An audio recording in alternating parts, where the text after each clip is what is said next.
Hey, welcome to Soundings with Sash. I have an exciting topic again tonight. Of course, it's almost the V Day. We're going to just call it the Un-Valentine's Day. For those of us that are just kind of dating out there and maybe you don't have a Valentine, maybe you do, but we're going to have a lively chat about dating from in our age group, 40s to 70s, and have a little chat about online dating, relationships, etc. And I'm really excited because I have a cool panel to introduce to you, and I'm going to bring them on right now. Hi, welcome. Hi. How is everybody tonight? So I'm just going to go next to me this way. If you introduce yourself. So I'm right. I'm next. Okay. Hi, I'm Shannon. I'm from Norfolk, Virginia, and I'm a realtor and I also work for the Navy Exchange headquarters. Awesome. Thank you. Welcome. And next, Nicole. Me? Okay. Hi, my name is Nicole, and I'm in Houston, Texas. I'm actually a lender, by the way, Shannon. Oh, There's that. Yeah. And I run a nonprofit called City Fam.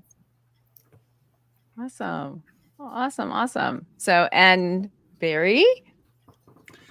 So my name is Barry. I'm actually from England, but I live in LA, so West Coast. I am probably the ringer in the room because I'm a lover, relationship expert, best-selling author, podcaster, speaker, and a bunch of other stuff too.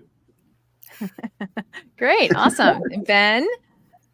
Yeah, my name is Ben Keach. I'm from Kansas City. I am kind of in a transition from teacher, and I run a lawn company in Kansas City, to getting into public speaking. I have a podcast, a bunch of things, a coach. So I'm in more of a transition stage. Barry's a little ahead of me, I think. So that's where I'm at. Great. And Deanna? Hi, I'm Deanna. I grew up in Hampton, Virginia, actually, and I currently live close to Charlottesville. I am an accountant. I've been in accounting for 35 years, so that's my passion and that's my career field. Awesome.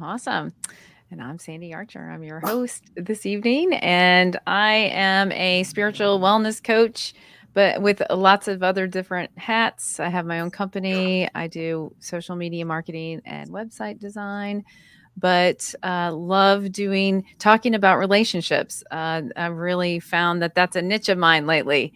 So I did just start doing some relationship coaching myself. So I'm pretty excited to talk about dating, as I am an active dater. Who's an active dater? Raise your hand on the panel. Yes, everybody is. Okay, good. Okay.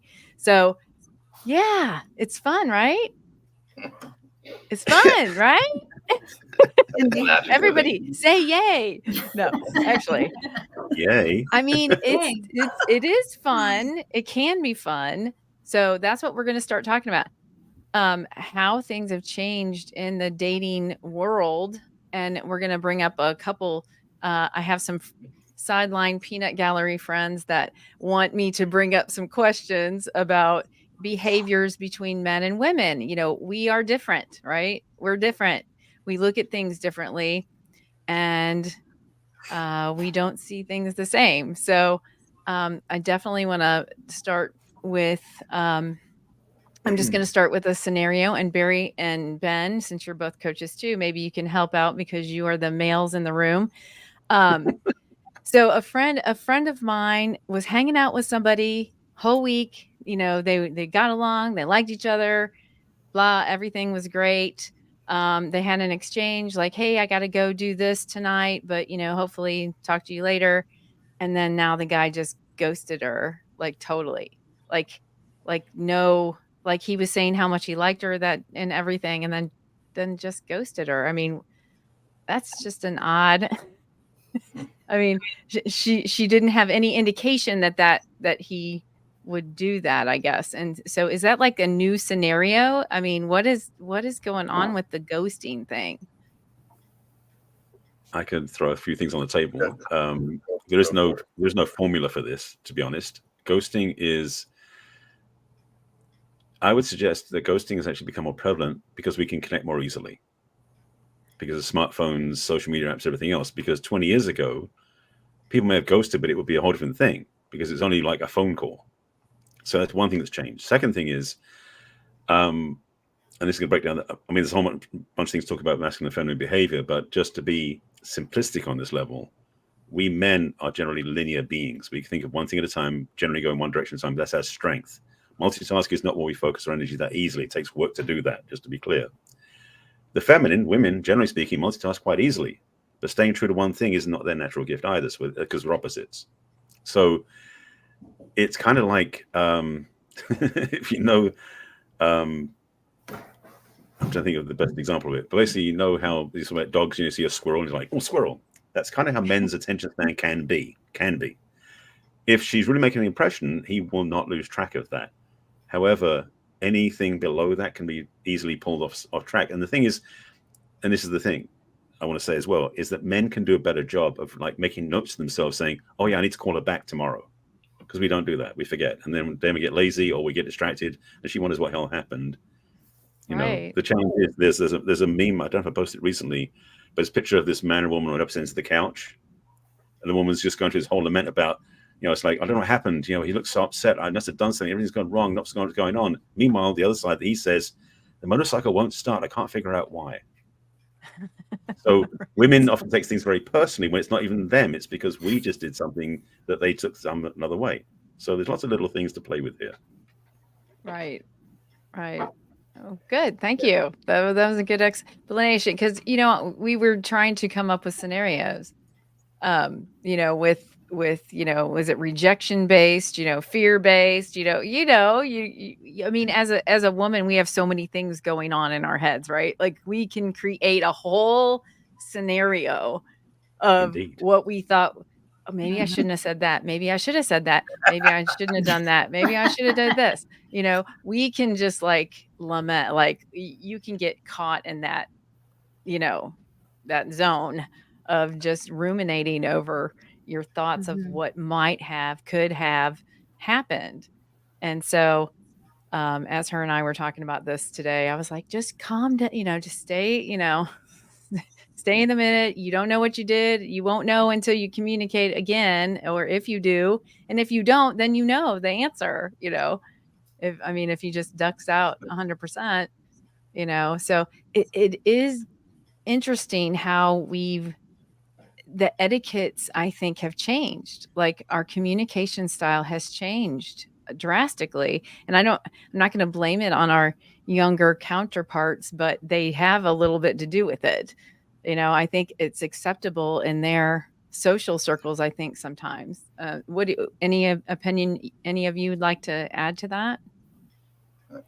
I was kind of looking at it from like first the person you were talking with, Sandy. I think that women in general, what I've seen in dating, put too much stock on too many things that happen early that don't mean as much as they think that it does.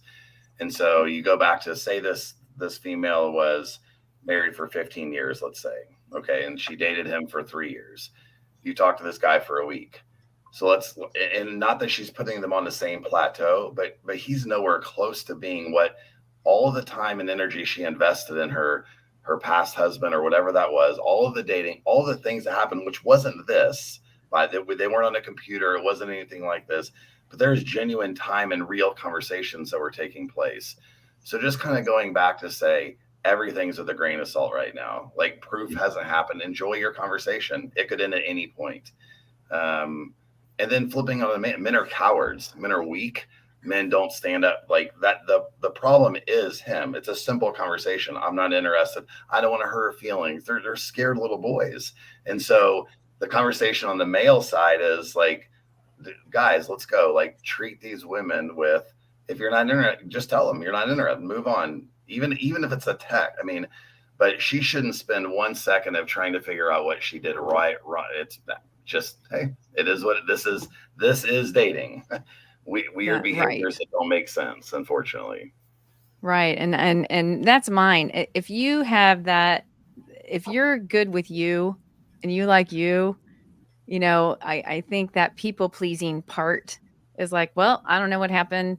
Maybe he'll tell me, maybe I'll never know, you know? and just move forward, move on, stay in the present, like, like you're saying. So, I mean, but it does hurt your feelings. I mean, no doubt. I mean, your feelings get hurt, because you're like, oh, I thought this was a good one. Yeah. I think that sometimes we think of the potential, like this could have been a good potential relationship instead of really knowing if it really is, right? He may have I been mean I thinking mean, the exact same thing. He legitimately may have felt that, and why he can't communicate is one issue, but he may have, how do you, I mean, the question, how do I, if I'm dating or talking to someone for 2 weeks and I'm interested, I think it could be something, I'm excited and all of those things. How do I, if I realize that there's a few things that aren't going to match up, how do you get into the actual reasons with somebody? I don't even know if that's right, fair. I mean, that could sound kind of right. aggressive and almost like, okay, rub it in. Why don't you? So it's like, Mhm. it's something that just disappearing seems simpler and safer because I don't know what to say except for I'm not interested. Mhm. Um, but the why is, do you really want to know the why? Like, I mean, sometimes maybe people do, but I mean, that I don't know. Do you? That could be a harsh reality. I'm not for sure. Well, I think there are some I think that's where I think there's the problem, is that you're already evaluating somebody who can take the truth or not. Like like me, I do want the truth.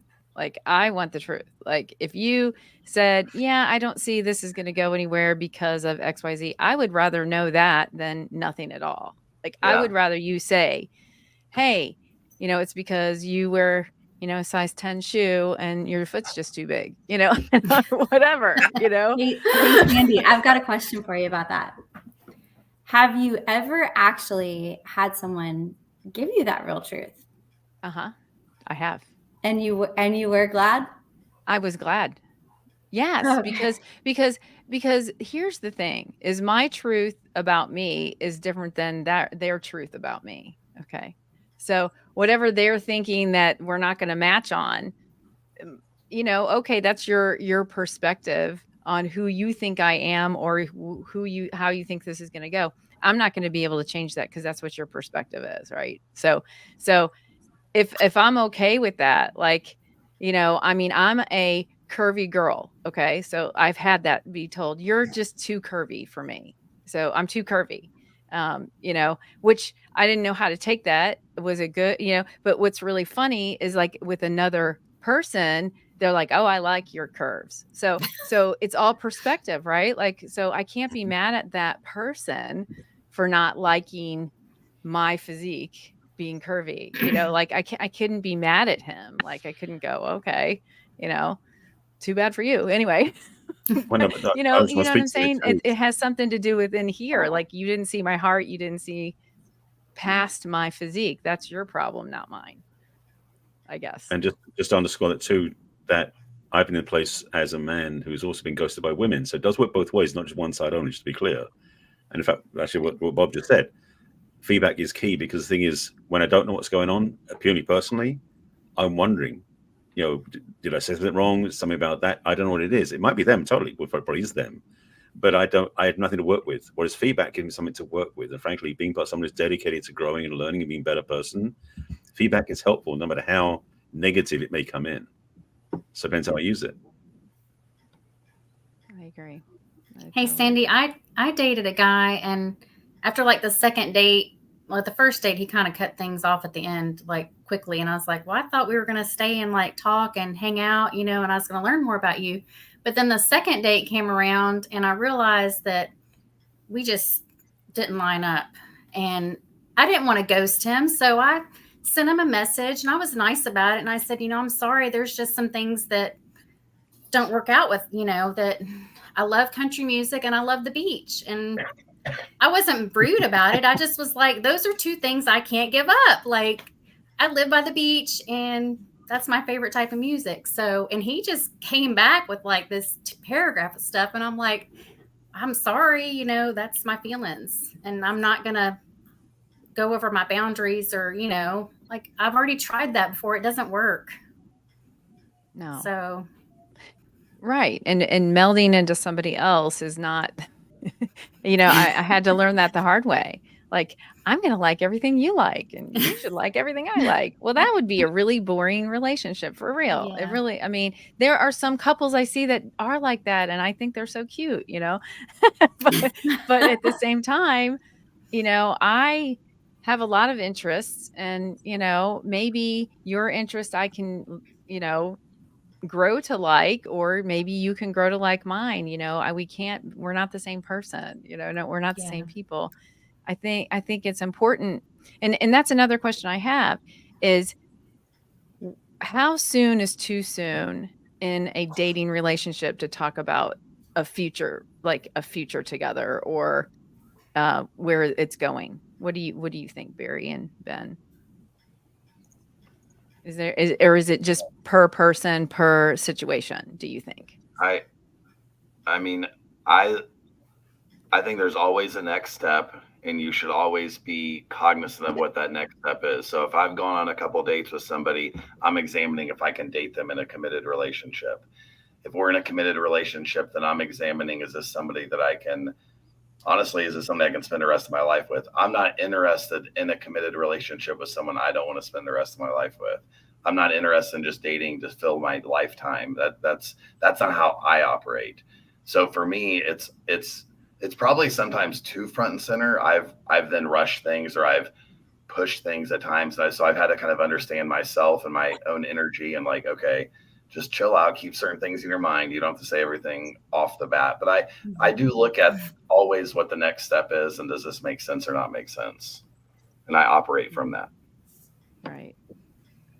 That's good. That's good. Because I mean, that is dating to marriage, or dating just to date. I guess that is a question to ask on the first date, maybe. Or the first, I call them meet and greets. Like, I don't do dates anymore. I do meet and greets. so, so that my first one is a coffee meet and greet. Yeah, let's do that, because I learned really quickly, when you get into the whole dinner thing, and I am a person that feels, even though it's traditional, like, I'll pay for my own meal or something, or offer to, and I have I feel obligated or something. There is something to that, and I've really worked on that. So how I get around that is to not feel that way, is have a meet and greet. So that's how I have solved my problem. Is I get there before them, like 10 minutes before I said, and I buy my own coffee and I sit down. So, so then there's no, so that there's no tie, like, I feel like I'm obliged or whatever. And then you can tell if you're going to go on a second date, or a first, then you can tell if you're going to go on a date. And I guess that's when you find out. I don't do an interview session either, because hopefully by the time you meet them, you kind of have done a little bit of background with each other, is what I think. And then get to that meet and greet and see if if you have chemistry or not, and then go from there. And that's how I operate it. How about you, Nicole? How does your dating life go? I was literally Tell us just all. sitting here thinking.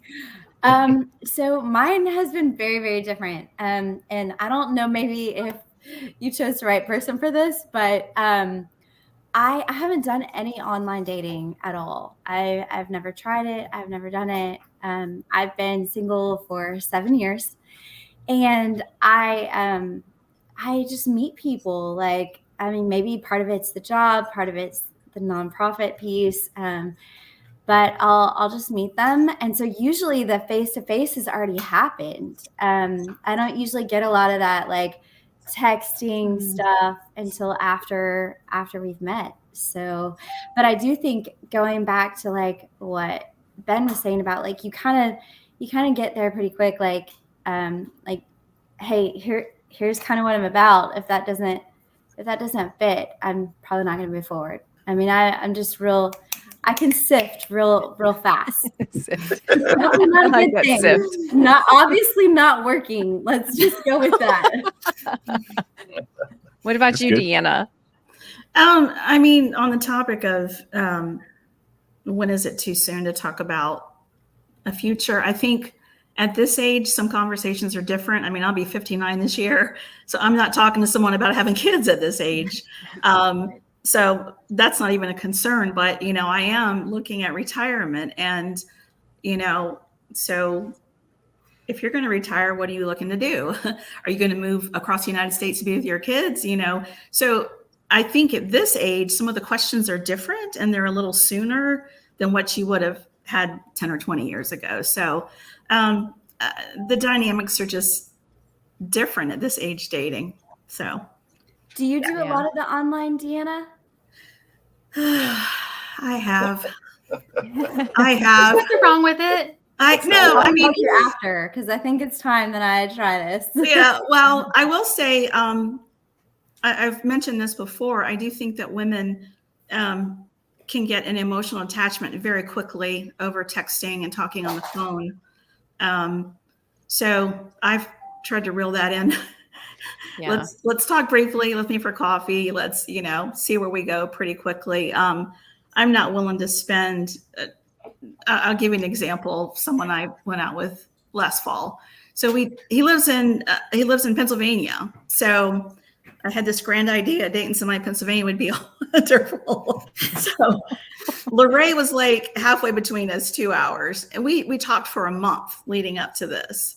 So we decided, get an Airbnb, separate rooms, spend the weekend together, see if we click, whatever. I planned the whole thing. I grocery shopped, I cooked stuff and bought it. And we met, weekend went great. And I got ghosted after that. So yeah, it was, and I was texting him, I'm like, look, I'm a big girl. What happened? And nothing. And that's just not acceptable. So what I'm willing to do with online dating is far less than what I was initially doing. Coffee. I said this last time we were on a show. Coffee. And I'm really enjoying FaceTime too. You can get a feel for the person with that. So yeah. Well, I'm on the online and what I do, and I had a meme I was gonna, I'll put my profile up there and then I'll be on it a week and then I'll take it down. I've been doing that for quite a while. I'm like, okay, no, I don't want to do this. Like, cause it's like another job. It's like, it is. This is too much. Like I've got too much going on in my life. I can't sift through these profiles. Like that's what I'm finding to be a challenge, like I can't sift through this and do all the background work. And, I'm like, I just got to take myself off of it. And I've done that quite a few times now. So I'll go on one, off one, just when I think it's when I'm lonely, like when I start feeling lonely a little bit, like, oh, I want to go to this event and I have no one to go with. Well, it's because you're not putting yourself out there and you're not really talking to anybody. That's why you're not, and so I'll post it up there and then boom, a week later it's down, because, the problem I'm finding is like, I feel like I have to carry the conversations. And if I have to carry the conversation, you're not my guy, because if you clicked on me, I clicked on you. If your interest level is not the same, then I'm done. Like I don't, if I have to go, hi, how are you? Or we talked about this on the other shows, the good morning, good night thing. I'm not doing it. I'm not doing good morning, good night. And how's the weather? I'm just not, tell me something about you. Say, have some more interesting things that's going on instead of good morning and good night. Cause I don't know how many people you're saying good morning and good night to. And it's fine. I mean, that's just kind of how it's been going. It's like, I feel like there's too many, they think that they have more options than there are. Like not everybody is an option, right? Like, even though they swiped on you, that doesn't mean that they're really an option because you haven't met them in person yet. And that's just my take on it and my experience. So what do you guys think? Well, Nicole's over there in the library finding her date. So, I mean. Wait, what did you say, Ben? I missed it. I said Nicole's in the public library finding her date, sitting down reading a book somewhere. So, no, I'm joking. I don't intelligence is important. Just saying. I'm not knocking that. I haven't looked in the library for a while. Maybe that's my problem. Go back to the library. That is a good idea. They have more interesting things to say. So, a couple of questions. One is, Ben, are you stalking Nicole? Is that how you know what she's up to? I was just listening. I was an active listener earlier. I'm going to say innocent. No, but something you said, Sandy, right at the end there, which I want to amplify and express, is we do sometimes have this thing that we have to go through a dating app to meet somebody, or through a matchmaker, or through something like that. One of the things, and we haven't talked about quite that way yet, but doing what you love is a key thing in life, frankly. You go volunteer somewhere, you do something with animals, whatever it is that lights you up, make sure you're doing that. That's one of the things that should be on the list of things you want to require from a partner, ideally, as well. The thing is, when you do things you love doing, you might quite often meet somebody there who you happen to like. It may not be necessarily a romantic partner, but you make friendships there. Those friendships can lead to maybe romance, or they know somebody who might be interested. So it's like networking through your social communities that you love doing things. Like I started doing something about 3 months ago where we distribute food from the food bank to needy families, 300 families on a weekend.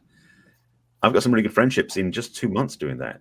Now, I'm not saying any of those are dateable people, but they may know somebody, or when we get to go social gatherings together, and then we meet somebody else and somebody else, which frankly, it's the way it used to be way before dating apps came out. Yeah. So Yeah. doing what you love is a key thing, because the thing is also, if it's something you love doing, like if you like go hiking or you like going to the dog park, if you're with somebody who likes the same thing, there's something else in common. So it's good to have hobbies and things you love doing that fill you up first, because my whole thing is about the relationship with yourself comes before everything else. So when you really fill you up your own battery first, you become more magnetic to what you want. So doing things you love doing is part of that. Yeah, getting a note that says, "Do you like me? Yes or no?" with a little check mark. That would be so cool. Like, I would still like that, even at my I got age. one of those in kindergarten. I didn't know what That it would meant. be so cool. So, like a written note to say, "Hey, do you like me? Yes or no?" I would Will you love go that. with me?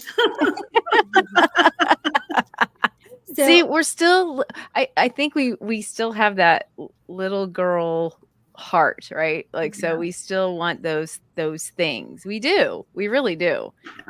And saying good morning, sunshine, and good morning, sweetheart is nice, but you know, if that's all you're saying throughout the whole day, I don't know. I find Well, that just really hard.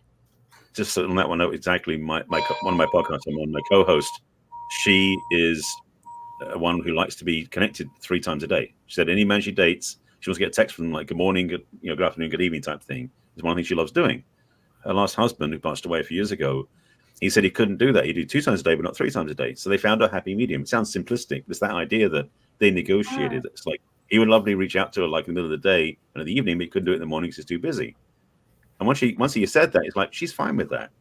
She's had this thing about her. It should be a certain way, but she didn't know it could be different, and it worked out better for her. So hold some of your attachments less tightly. Maybe an idea too. I also think transitioning the text to an audio message, even like a 30-second audio message, and they get to hear your voice while you're driving to work. Nice. I mean, and obviously FaceTime, someone said earlier, is nice maybe, but just an audio message is, it's 30 seconds or it's a minute, it's done. Like, and then, but then it's a better way to connect sometimes, I feel like. I agree. Yeah. I mean, I tell people up front, I'm like, I hate texting. I do. I hate texting. It's not my favorite thing. My friends know that. I'll jump on the phone call with you faster than I will text. Because, I know some people, they'll be texting you and they won't answer the phone, which cracks me up because the phone's in their hand. So, you're like, but they're probably doing something else, right? So I'll usually say to my friends or anyone, I'll be like, just call me. Because I like that audio, like you were talking about, Ben. I do like that audio part of it. I think, when you're auditory, because I tend to get focused on other things. And so texting is terrible for me. I'll set my phone down and, not text you back. So, Right. I mean, you have to tell people, you kind of have to tell people who you are and how you communicate. I think that's really important in the beginning of any, relationship, any new relationship. You have to set your whatever your standards are, right? Like I do this is how I am. I'm just letting you know. I think that's better for somebody to know, that I'm a phone call person versus a texting person. So what about you, Shannon? What's your communication style? I like all communication. I mean, I can text. I mean, I do like to do FaceTime. Um, it just depends on the person, I guess. I mean, I work, during the day, so I can text, but I can call you at lunch, if there's something going on, or after work. But during the day, I'm pretty busy, taking care of people. So, that's So Ben, so you're actively dating right now? Yeah. Yeah. Yeah. I mean, actively being I'm on a dating site. Yeah. So, Okay. yeah. And what are you finding from about women? I mean, how do they communicate on there with you guys? I mean, I don't know because I mean, It's going to sound bad the way I say this, but uh-oh. unfortunately, men on dating sites have set such a low bar on their ability to communicate and actually get to know someone that me being I could be very average, and all of a sudden they're elevating me quicker than they should, just simply because I'm actually trying to get to know the person, and it's genuine, and it's not to sleep with them.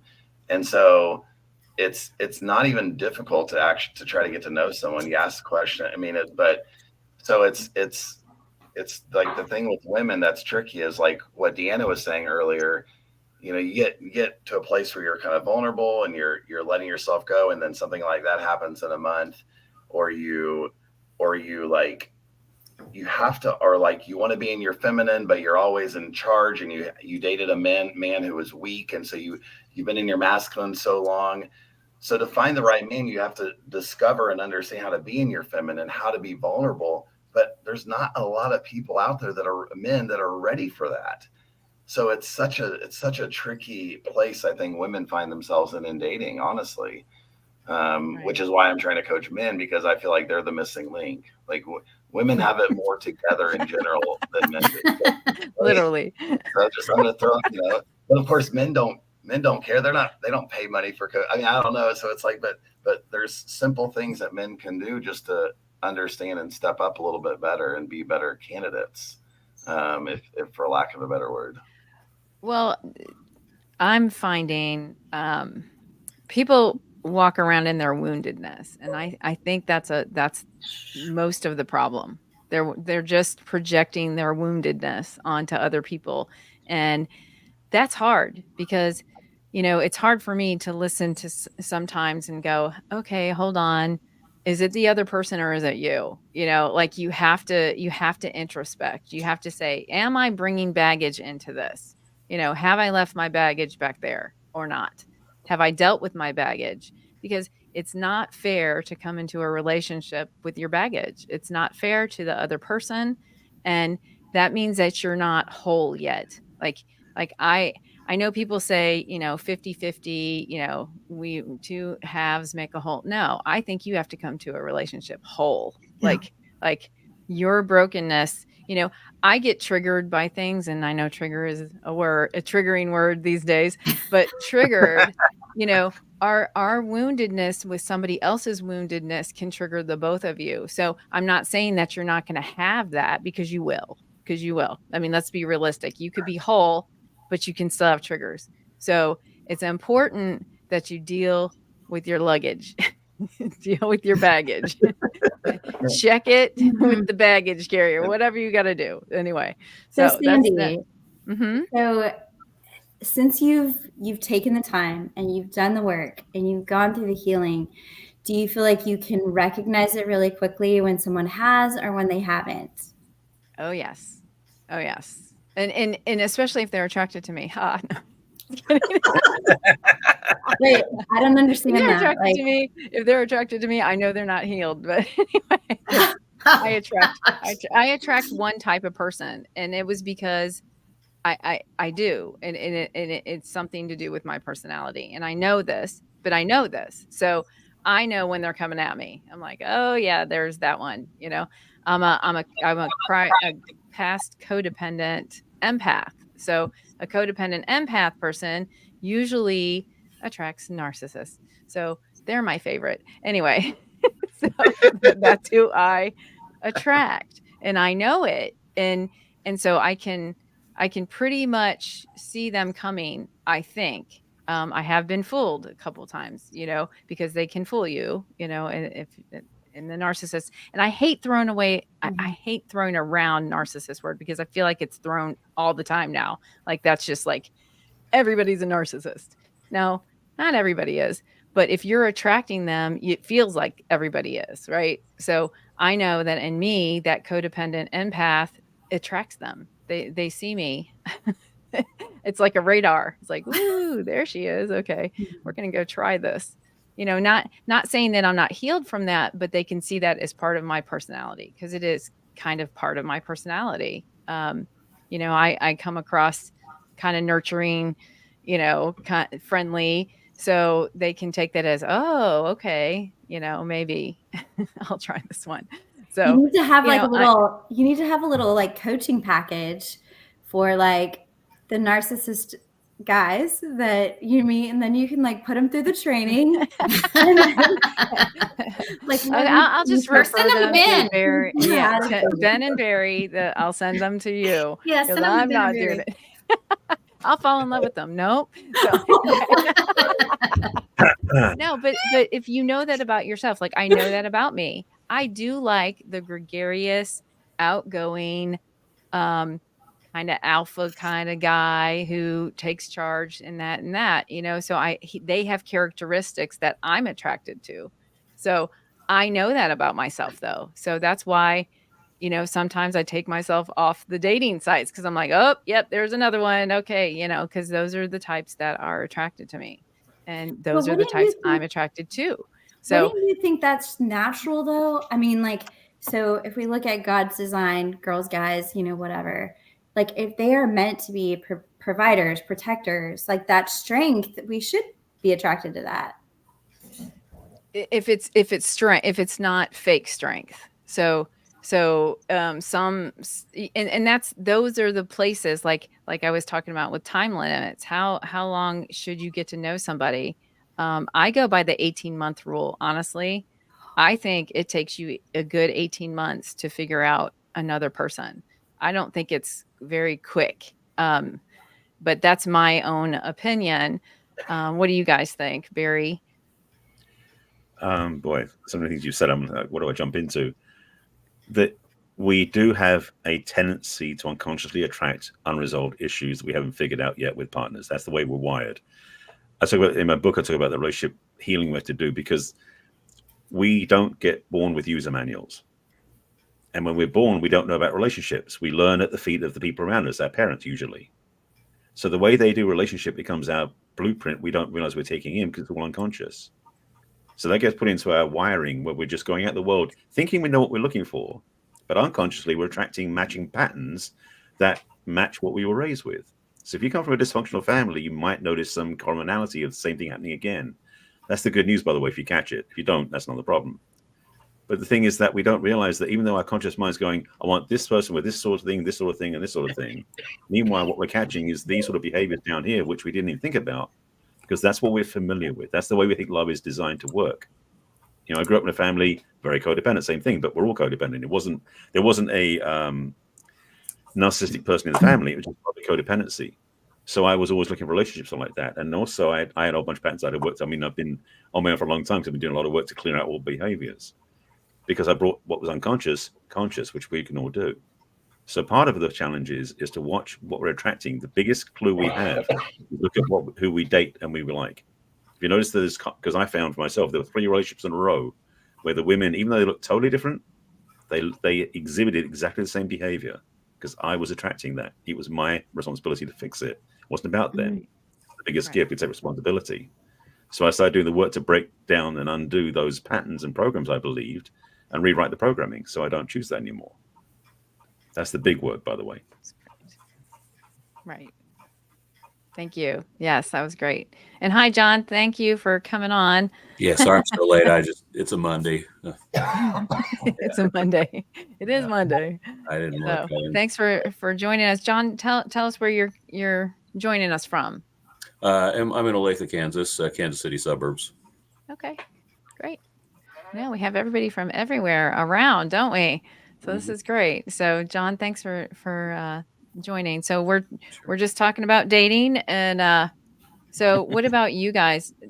Ben, what do you think about that with attracting? Do you have a certain type that you attract, or you what got you into this field? Because I know the problems that I had in my relationships, etc., is what attracted me to be into coaching. So it was I was on a journey to fix myself, and in that journey, then I was sharing that information and was really trying to teach others, and that's what's really attracted me to this field in the first place. And I think that's where we all start, right? Like we're looking to heal something here, and we happen upon, well, now I want to help other people to heal. So Ben. I kind of look at it in like three phases. I think, you know, so like what needs to heal, let's say whatever that is, or what our shortcomings are, what our excuse me, our misconceptions are. But I don't know if you have to be healed to start dating. I think that you can dip your toes in and evaluate your own progress and your own behaviors and what's changed and what hasn't changed. I think you go slow, but I think that there's not always a healing date. Like September 15th, 2023, I was healed. We don't have those dates. It's a progression. And so as we progress, we start dating, we evaluate ourselves. But once we get to a place where we feel very healthy, very in control, very content with other things in our life, I think you still have to take the next step of evaluating like how to date, how to relationship also correctly. I think the wounds in our past is one issue, but that doesn't mean because you're healed that you're understanding like dating 101 and things that are important and what men and women need, and so it's just this progress. And I think that is the next step. Once you're healed, once you feel good, okay, so how do you do it correctly? And roughly whatever correctly means, but what are proper do's and don'ts in this whole world of dating? And I think that has to also be a part of the journey and your own personal education, basically. Right. Right. I agree. It has to be a self-revelation. I could tell somebody something all day long, but that doesn't mean that they're going to believe it for themselves. You know, they have Right. to come to that self-revelatory place, because if you don't, that's where but what I'm saying is like bringing, if a guy tells me, "Hey, I'm working on myself and, I'm getting counseling or coaching or whatever," I find that very attractive. Like, I like that. Like somebody who is working on themselves is very attractive to me. Like, I want that because that's what I'm striving to do, right? Because we're always needing I, coaching. Like, I, I can get to this place and then I need another coach for this, or, I I think we agree with always do. that. There's a risk though, and I think that the risk is important. I agree with that, but a man can use that knowledge knowing a woman's gonna be drawn to that. And so I don't think a man should like be front and center about that. I think if it's asked, or like, I'm not saying it can't come up in conversation. I'm just saying, like, I don't know, you just got to be careful. You just got to be careful. I No, still think I'm not trying to be like a Debbie Downer here or whatever the male version of that is. I'm just saying, like, there's a lot of like ways to get to a woman's heart. And so they have to be protective of just believing everything, because guys are, yeah. Anyway, okay, that's all. well, right, right. I mean, yes, you can manipulate that. I mean, yes. I mean, It's I'm tricky. not gonna like. It's tricky. I mean, if a Yeah. guy came up to me and said I'm a psychologist, I'm not gonna go, "Oh, I'm gonna fall in love with you because you're a No, I psychologist." know. I You know. know, I know. you Right. know, Right. you know what I'm saying? Like, Yes. I think it's attractive, but I also am gonna take those other things that I use for Yes. myself as a litmus test of For certain sure. things. Like, I'm not, gonna just take that one thing. You know, I think what's I attractive too is just growth in general. Like, I mean, fast forward 10 years and you're married, it'd still be great to be married to somebody who wants to learn something new and, figure something else out. So it's just general progress. Right. Well, so Bob says, I think I'm working on me means they're still broken. So see, that's his perception of what that means, right? So that's what Bob thinks when I'm working on me means they're still broken. I mean, I think it's all perspective, because I think people are always working on themselves. We're always working on something, aren't we? I mean, whether it's reading a book, taking a course, getting a coach, whatever, doing counseling. But Bob, I'd like to know more on, what your perspective is on why you still think you're broken. I- I'd like to know more about his comment. What about you, John? How do you feel about dating with somebody that says they're working on themselves? Well, there could be a good and a bad side to that. It's kind of like, are they wanting reciprocation on that? Are they expecting one to, do the same to match that energy or what have you? And some of that being too readily willing to volunteer that up front is kind of like, the moment someone opens a gift, say, oh, you like it? Here's how much I paid for it. It's that kind of transparency, I don't think necessarily is the best thing. If it comes up, I don't believe it should be a closeted or secretive thing. But I've had a very hard time with counseling. It really seems to go by me in a lot of ways. I'm just really not wired that way. I respect anyone who does, but I feel like if an expectation were too strong, I could feel that to be a little daunting, a little intimidating. Okay. Thanks for adding that. What about you, Deanna?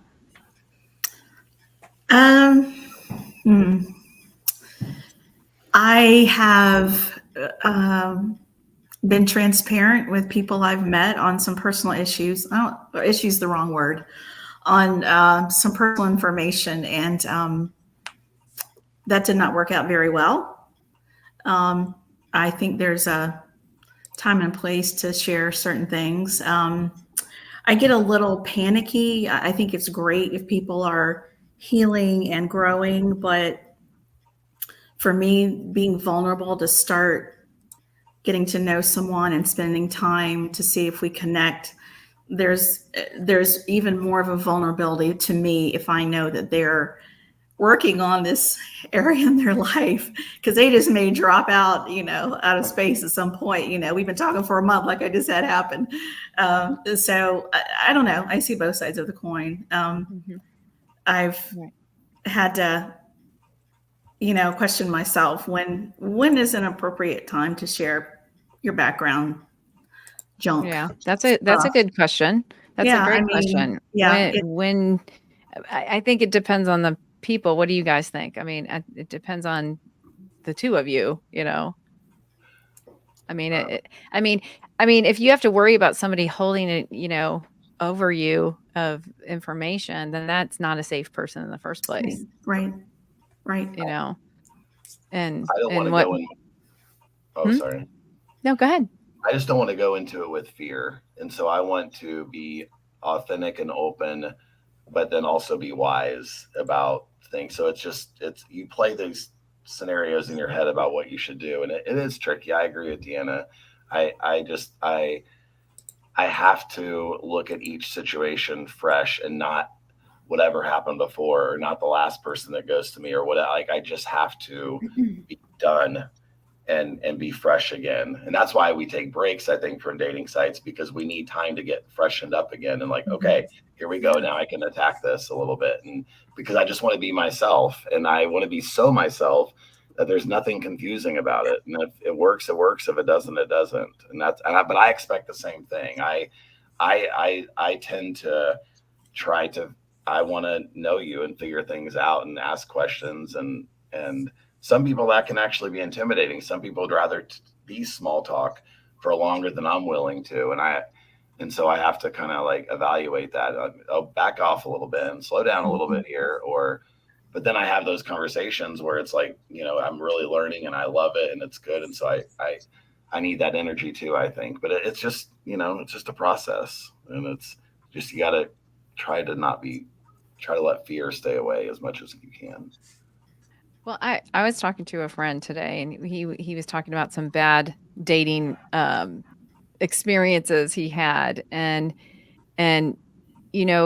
knowing the balance of what to share and not to on your very first date, like he was telling me, something like the girl first date, she's already saying, well, if we ever get to an intimate place, I need to tell you this, on their first date, so you need to know he goes, maybe the fifth date that would have been fine, but the first date, obviously I never called her again. And he goes, and I kind of felt bad because of what she told me, because really that wouldn't have bothered me, but since she told me that on the first date, then I didn't want to go out with her again. Yeah. So he was just really clear about he didn't want to know that on the first date. But I think that's person to person. My thing is I've made that mistake myself. On the first date, I told them all my baggage, I just went blah blah blah blah blah, and then no wonder they didn't call me again, right? So I learned it, but I had to learn it the hard way. They don't want to know all that right now. They just want to get to know me. Yes, I want to get to know them without every single baggage moment, because that's going to come across as high maintenance to me. I'm like, I'm out. This is oh my gosh, I'm good here. Not that I don't want to know it at some point, but no. Right. Well, I also have that own rule myself that I don't want to hear about your ex on our first date. I do not. Exactly. I don't. Do not tell me about your ex, because I don't want to know, because that's in the past, right? I don't need to know the drama of that, and I don't want to know that on the first date, but on the fifth date or whatever, if we've gotten to know each other, if all I hear is negative things about your ex, that's I'm going to cut that off too. Yeah. I have some strong rules about that. When you blame others, sometimes it is the other person that caused the relationship, to go toxic or whatever. But if you start blaming,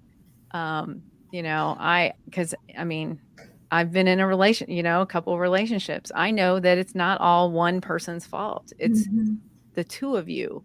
It's something that happened between the two of you. If they just went off and did something they shouldn't have done, of course, that's going to call it off or whatever. But sometimes you have to take responsibility of your part in a relationship. And if you can't, that's a red flag to me. If you're just blaming.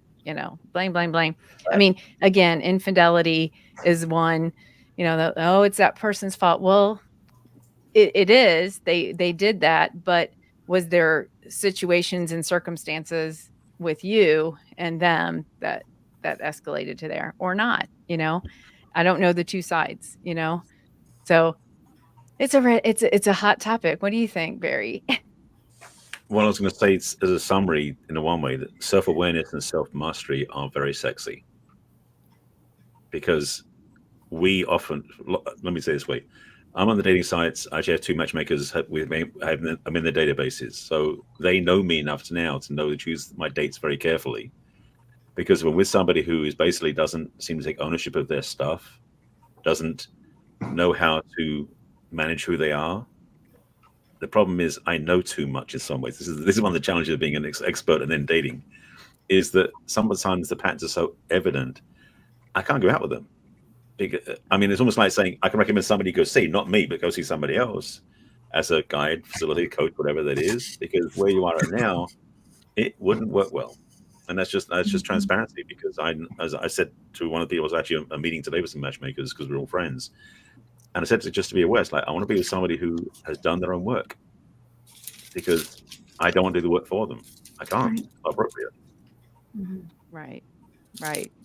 Yeah, I agree. Hi, Bruce. I know you probably thought the time change was different in you. I was ready. I'm sorry. By God, I was ready. Okay. All right. Well, welcome. So, Hi. So yeah, we're just talking about dating again. And so question, Go. what are you all going to be doing on Valentine's Day this year? I'm going to be singing and playing music as far as I know. Oh, that's awesome. Jerry's. The jam night. Of course. Our Right. watering hole. You're right. All Beyond right, that, I Shannon. have no idea. No idea. No All idea. right, Shannon, what about you? I'm having a crab leg night and inviting one of my single girlfriends over for crab legs. Crab legs. All right.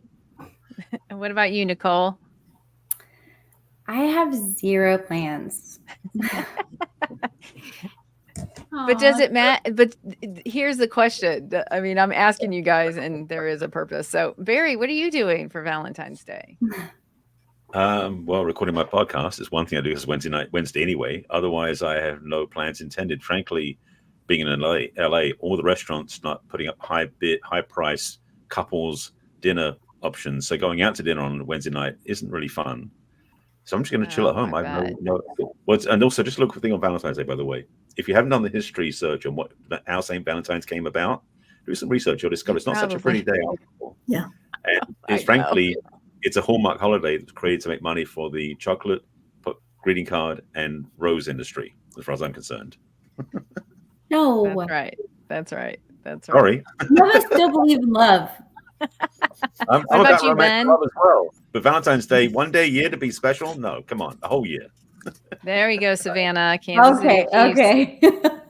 Parade. Yes. Yeah. I'm actually in the process now, which is why I'm in this hotel. I literally checked in and tried to get everything set up, which is why I'm in this dark room right now, which is weird. But I'm driving to Denver, Colorado, because I'm speaking at a conference on Wednesday during the day on Valentine's Day, and I'll probably hang out and talk to people and network a little bit. So I'll be in some hotel in Denver. Yeah, but no flowers or chocolate, but it's going to be a fun day. Buy yourself some. There you go. I don't love What myself. about you, Deanna? Well, our company is feeding us breakfast, which is nice. And I am going away for the weekend to spend some time with somebody I've connected with. So I'm sure I'll be packing for that on Wednesday. Okay. Aww. Hold on, All Deanna. right. You're going away for a weekend again? I thought you weren't going to do this. Yeah. Keep meeting people that don't live across the street. So what are you going to do? What about you, John? Oh, just drinking with the guys. Drinking with the guy. Yeah. Watching Bruce play. Hey, that's a possibility too. Bruce is a friend, and I've been to a lot of his gigs. Yeah. Yeah. Johnny, how are you, brother? Doing good. Great to see you, man. You too, brother. So I have these Kansas City. Yeah. I wish I was at the parade. I wish I was in Kansas City for that. I'll watch it on the news. Yeah.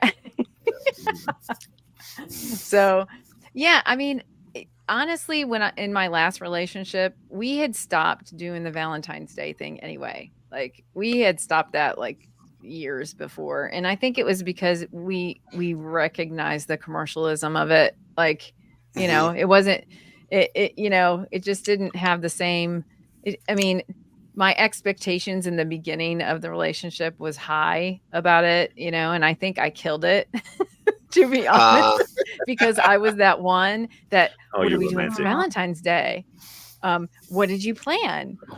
Oh, you didn't plan anything? Okay, now I'm going to give you the silent treatment for 2 days. So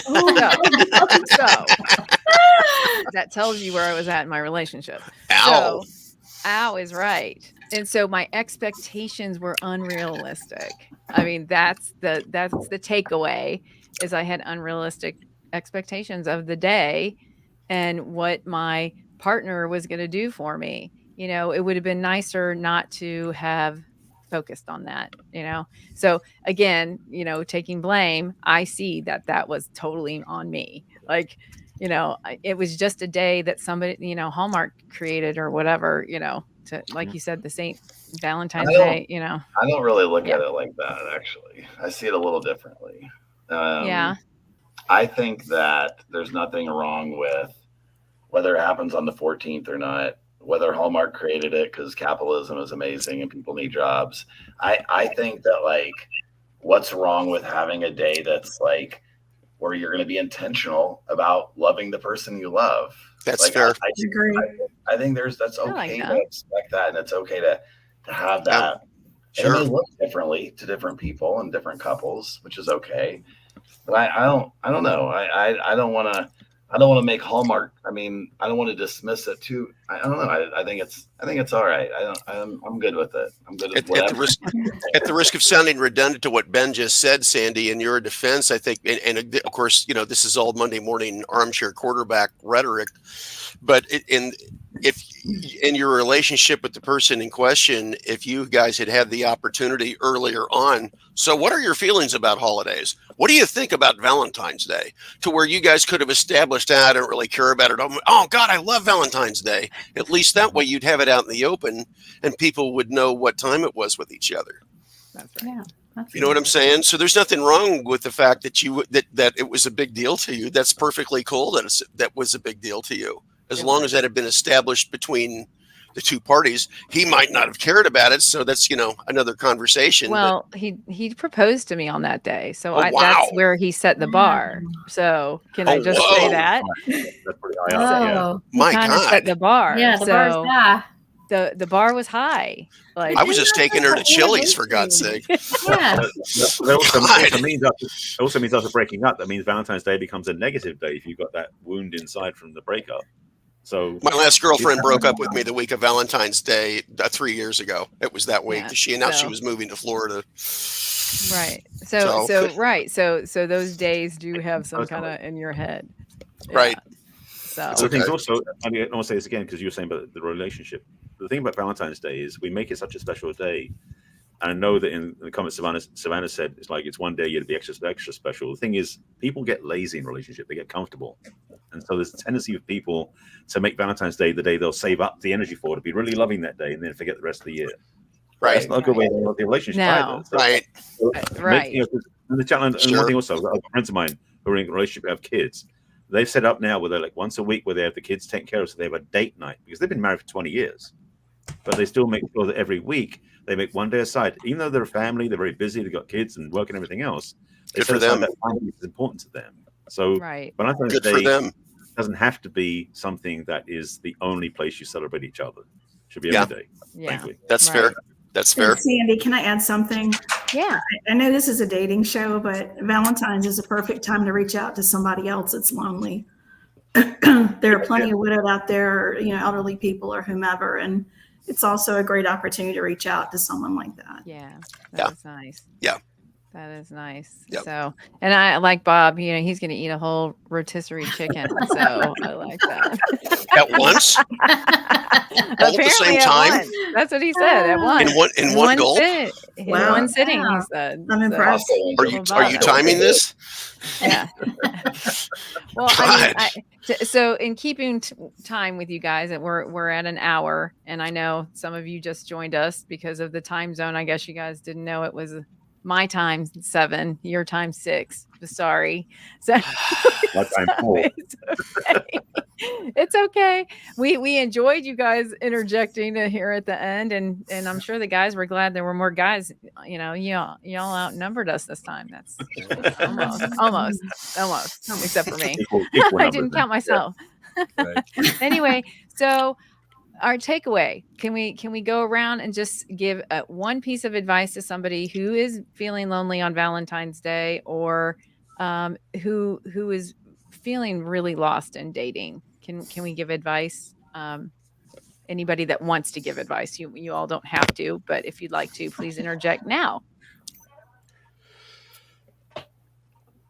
Don't all at one time. I mean, Okay. I'm waiting for anybody else to go first, man. somebody Here's go. what I would tell someone. I would say that if it's Valentine's Day and you know that you're spending it alone, it's an entire day. It's not just an evening. So you can go and connect with people in real, authentic, good, healthy ways that are not romantic during the day. And it fills you up so that you don't feel depleted at the end of the night. You Yeah. know? Good. Right. Okay. Anybody next? I'll go, but I have a question to ask. For the record, Sandy, your meetings start at 7:00 your time. Your time. Yes. My time. Eastern time. Eastern. East Coast. Okay. I'm going to write that on my forehead. So when I look in the rear view.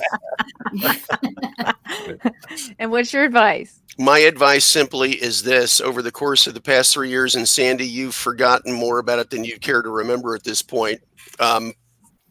I would urge anybody out there who's feeling alone, feel like, on Valentine's Day or any other day for that matter, that they've got the blues because either A, they're alone and they'd rather not be, or they don't have somebody to love, whether it's a man or woman, and regardless of what your persuasions are. The one urging that I would offer to anybody collectively, as I've observed myself, is that there are definitely, most assuredly, people out there who are worth loving and being loved by. And I say that because I know a city of women, I'm as straight as they get, I know a city of women worth loving and being loved by who are definitely out there. And this is precisely why. And I know no less than 24 couples who where at least one of those individuals is involved in the music scene here in Kansas City that keep the hope of something like that happening alive. And they're not perfect. They're relationships like any other relationship. They have stuff they got to work through or overcome. Well, yeah, because it's a relationship or it's a marriage, but it's still worth doing, or they wouldn't be doing it. Right. So my point is, I would urge anyone, take heart and don't give up hope. Just don't give up hope. Good. That's good. Thank you. Bruce, are you dating?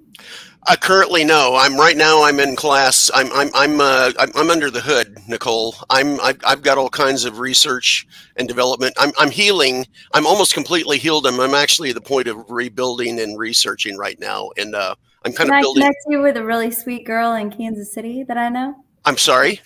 Can I connect you with a really sweet girl in Kansas City that I know? I don't know. Can you? I don't know. Can you?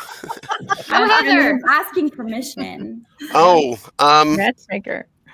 I promise you, Nicole, I'll keep an open mind. I can get talking to anything once where a woman is concerned. Great.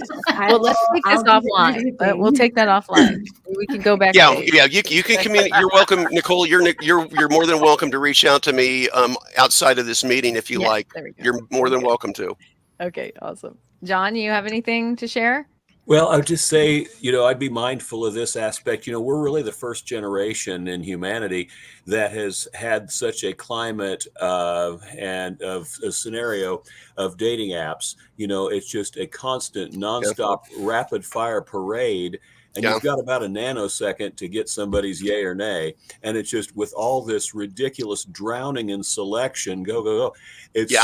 That's a tremendous challenge, because when things were a lot less that way, when it was a lot more slow, concentrated, focused, calculated, deliberate, things might have had more of a chance. In a way, the dating apps, there's a blessing and a curse about them, Sure. But I do believe the uniqueness, we must not put asunder the hold on, phone ringing, the fact that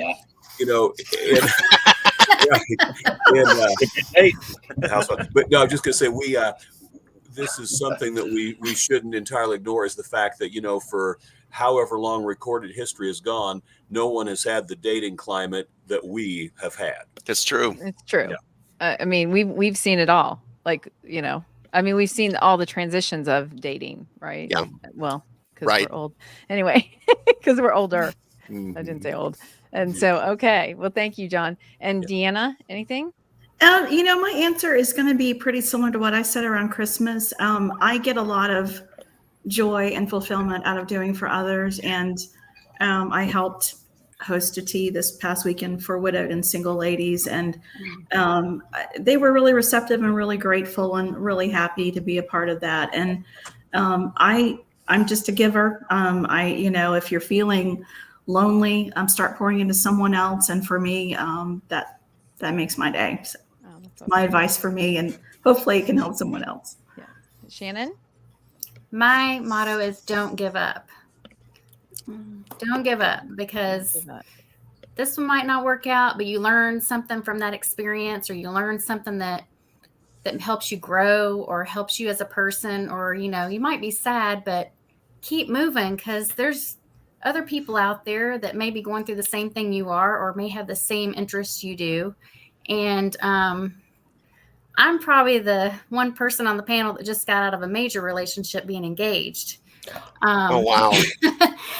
And I found out, we got engaged, and now he doesn't want to move here. And I've got a 14-year-old child, and I can't move. My child's going into high school this year, and Right. my boundaries, I was very upfront about this. Yeah.